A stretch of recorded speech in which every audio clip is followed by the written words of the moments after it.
जय हिंद विद्यार्थी मित्रांनो, तुमचं सहर्ष स्वागत आहे आपल्या अर्हम स्टडी फॉरममध्ये। विद्यार्थी मित्रांनो, तुमची मुंबई उच्च न्यायालय क्लर्क पद भरतीसाठी तुम्ही फॉर्म भरला असेल। तुमची आता अवघ्या काही दिवसानंतर तुमची परीक्षा होणार आहे।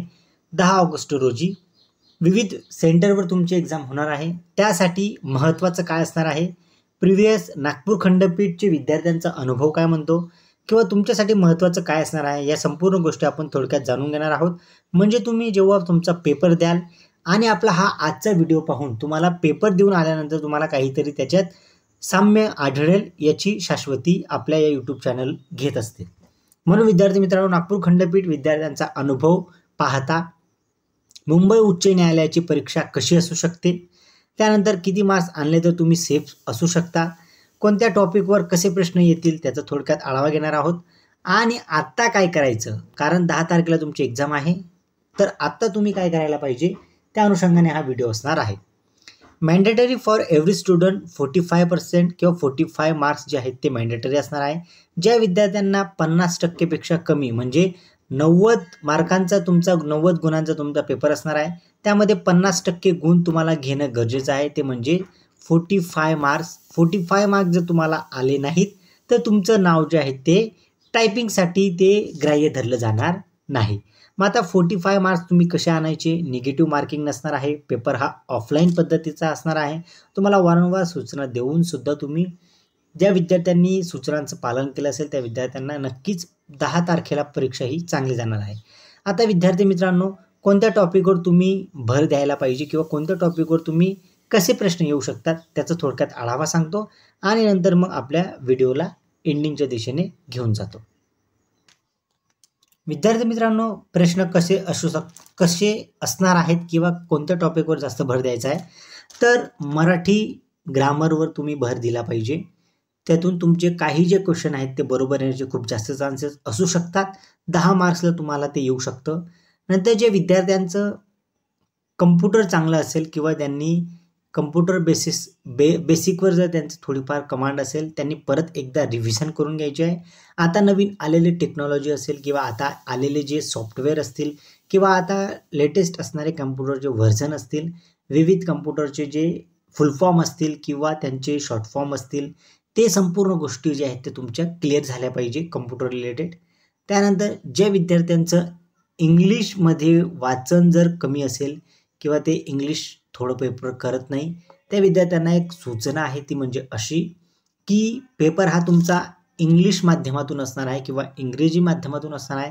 म्हणून जेव्हा तुम्ही रिझनिंग सॉल्व कराल तर रिझनिंगचे जे तुमचे महत्त्वाचे जे आहेत, रिझनिंगचे जे तुमचे वर्ड महत्त्वाचे आहेत त्याच्यावर तुम्ही आता कमांड तुमची असू द्या, जेणेकरून जेव्हा तुम्ही परीक्षेला जाल तेव्हा तुम्हाला वाचताना तुम्हाला त्यामध्ये टायमिंगचा जो अभाव असणार आहे किंवा 60 मिनिटामध्ये तुम्हाला 90 क्वेश्चन सॉल्व करायचे आहेत, हे बहुतांश विद्यार्थ्यांना टाईम मॅनेजमेंट जमणार नाही। त्याचं कारण असणार आहे तुमचं रिझनिंग, मॅथ या 2 गोष्टीमध्ये त्यांना खूप जास्त वेळ लागू शकतो। त्याचं कारण असणार आहे तुमचं सेंटेन्सवर, कमांडवर जे तुम्ही वाचन असणार आहे फ्लुएंटली, त्याच्यावर तुमची कमांड कमी असल्या कारणाने तुम्हाला तिथं वेळ जास्त लागू शकतो आणि तिथं तुमची ॲक्युरसीसुद्धा लेस असू शकते।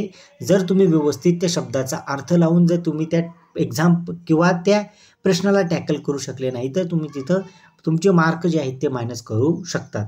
याच्यावर तुम्ही व्यवस्थित लक्ष द्यायचं आहे। जेव्हा तुम्ही एक्झाम देऊन याल आणि आपला व्हिडिओ बघाल तेव्हा तुम्हाला त्याच्यामध्ये नक्कीच काहीतरी साम्य आढळून येणार आहे। पेपर हा मॉडरेट स्वरूपाचा असणार आहे। आत्ताच तुम्हाला सांगतो, पेपर हा खूप कठीण स्वरूपाचा नसणार आहे। फक्त पेपराचा जो टायमिंग असणार आहे, जो वेळ असणार आहे, तो बहुतांश विद्यार्थ्यांना टाईम मॅनेजमेंटच्या कारणाने त्यांना ते क्वेश्चन जे आहेत त्यांचे टॅकल होऊ शकणार नाही विथ ॲक्युरसी। मग विद्यार्थी मित्र जे आहेत ते शेवटी तुक्का मारून किंवा बहुतांश विद्यार्थी जे आहेत ते प्रश्नाचे आन्सर काही जे आपण म्हणू शकतो तुक्केबाजी करून त्याच्यावरच देऊन येणार आहेत। असे भरपूर विद्यार्थी तुमच्या परीक्षेसाठी असणार आहेत। त्या विद्यार्थ्यांसोबत तुमचं कॉम्पिटिशन असणार आहे, हे तुम्ही तुमच्या माइंडमध्ये फिक्स करून द्या।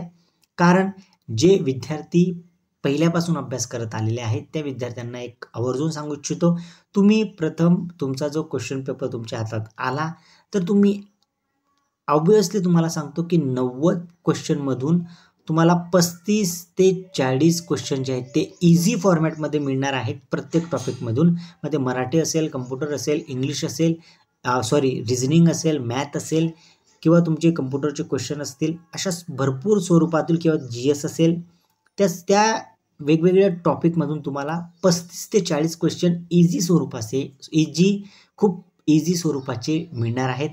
ते शोधून तिथपर्यंत टॅकल करून तुमचा पूर्ण क्वेश्चन पेपर रीड करून झालं तर ते तुम्हाला समजेल की हो, खूप क्वेश्चन जे आहेत ते इझी स्वरूपाचे आले होते.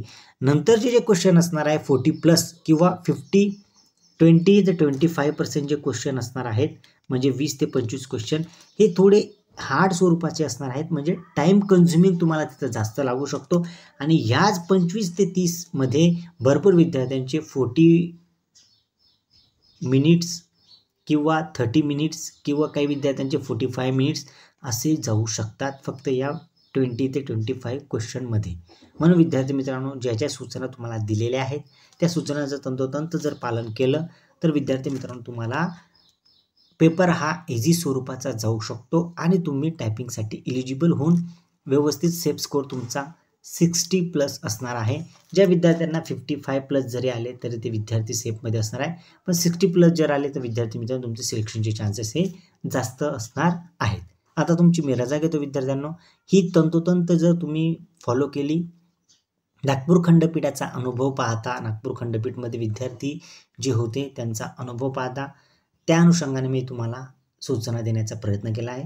टाईम मॅनेजमेंट व्यवस्थित करा.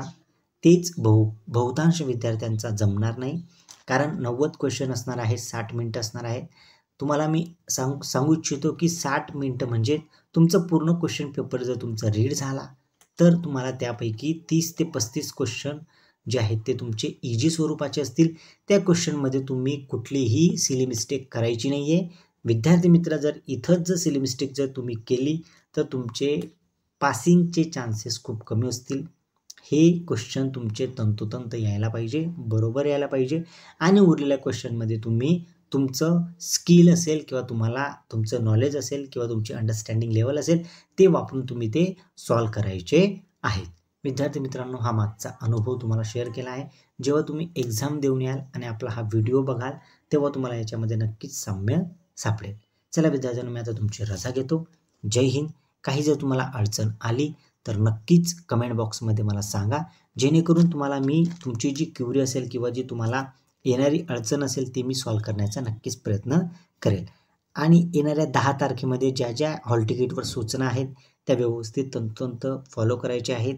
आतापासूनच त्याची तयारी ठेवा, जेणेकरून जेव्हा एक्झाम असेल, एक्झामच्या वेळेस ती तुम्हाला अडचण येणार नाही. आत्ता तुम्ही फक्त व्यवस्थित म्हणजे फ्लुएन्सी इंग्लिश वाचनवर तुम्ही थोडं भर द्या. रिझनिंगचे काही क्वेश्चन सॉल्व करा. पॅराजंबल असेल किंवा रिझनिंगमधले आपण म्हणू शकतो इंग्लिशमधले फिलिंग द बँक्स असतील किंवा तुमचे एरर असतील किंवा तुमचे ग्रामरचे क्वेश्चन असतील किंवा ए अँड द जे आपण म्हणतो फिलिंग द ब्लँकमध्ये तुम्ही काय काय क्वेश्चन टाकू शकता ते असतील किंवा पॅराजंबल असेल किंवा तुमचं जे विद्यार्थ्यांना जमत नाही एरर त्याच्यातमध्ये या अशा काही गोष्टी आहेत, त्या गोष्टींमध्ये तुम्ही थोडं लक्ष दिलं पाहिजे. रिझनिंगमध्ये पझल असेल, सिटिंग अरेंजमेंट असेल, सर्कल असेल, स्क्वेअर असेल किंवा ब्लॉक असेल किंवा एकाच्या वर एक ब्लॉक असेल, त्या संपूर्ण reading above, on, before, after, who म्हणजे कोणाबद्दल बोलत आहेत त्या गोष्टी तुम्ही व्यवस्थित इंग्लिशमध्ये व्यवस्थित एकदा अजून रीड करा, समजून घ्या. त्याच अनुषंगाने रिझनिंगवर तुम्ही भर द्या. कम्प्युटरचे आत्ताचे लेटेस्टमध्ये आलेल्या टेक्नॉलॉजी त्यासुद्धा रेफर करा. मागचे बेसिकसुद्धा व्यवस्थित फुल फॉर्म असेल किंवा त्यांचा कोणता सॉफ्टवेअर आहे, कोणतं त्यांचं फंक्शन आहे, कशासाठी काय यूज करतात, व्यवस्थित ते सुद्धा तुम्ही कम्प्युटरची फंक्शन की व्यवस्थित रीड करून जा. ग्रामरमध्ये व्यवस्थित 10 पैकी 10 जर तुम्हाला येण्याचे खूप जास्त चान्सेस असू शकतात, कारण जे विद्यार्थी मराठी ग्रामरमध्ये चांगले असतील त्यांना 10 पैकी 10 येऊ शकतात. GSमध्ये तुमचे बेसिक, तुमची जॉग्राफी असेल, हिस्ट्री असेल किंवा तुमची आत्ताची करंट अफेअर असेल, या विविध टॉपिकवर तुम्ही थोडं भर दिला पाहिजे, जेणेकरून आत्ता कमी वेळात तुम्ही काय करू शकतात, तुमची स्किल किंवा तुमची अंडरस्टँडिंग लेवल त्याच अनुषंगाने तुम्ही पुढची तयारी करायची आहे. चला विद्यार्थ्यांना, आता मी तुमची रजा घेतो. जय हिंद.